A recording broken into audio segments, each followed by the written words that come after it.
আমাদের ক্যালেন্ডারে বাংলায় যা প্রচলিত আছে তা হলো বিক্রমাদিত্য শাসনকাল থেকে সেটাই প্রচলিত। 7 দিনে 1 সপ্তাহ, বার ও মাস সবই বিক্রমের ক্যালেন্ডার থেকে এসেছে, মানে রাজা বিক্রমাদিত্যর সময়কাল থেকে। চলুন কেমন করে মাসের নাম হলো আগে আমরা জেনে নিই।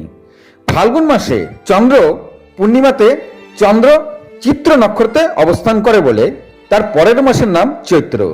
আবার চৈত্র পূর্ণিমাতে চন্দ্র বিশাখা নক্ষত্রে অবস্থান করে বলে তাই তার পরের মাসের নাম বৈশাখ।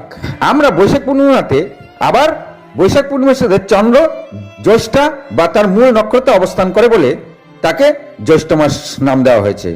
আবার জ্যৈষ্ঠ পূর্ণিমাতে চন্দ্র আষাঢ়া বা উত্তর আষাঢ়ায় অবস্থান করে বলে মানে নক্ষত্রতে তাকে বলা হয়।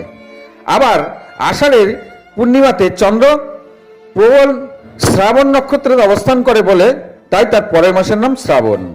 আবার শ্রাবণ পূর্ণিমাতে চন্দ্র পূর্ব ভাদ্র বা উত্তর ভাদ্রতে অবস্থান করে বলে তার পরের মাসের নাম ভাদ্র। ভাদ্র মাসের চন্দ্র পূর্ণিমাতে চন্দ্র অশ্বিনী নক্ষত্রে অবস্থান করে বলে তার পরের মাসের নাম আশ্বিন মাস। আবার আশ্বিন মাসে পূর্ণিমাতে চন্দ্র কার্তিক নক্ষত্রে অবস্থান করে বলে তার পরের মাসের নাম কার্তিক।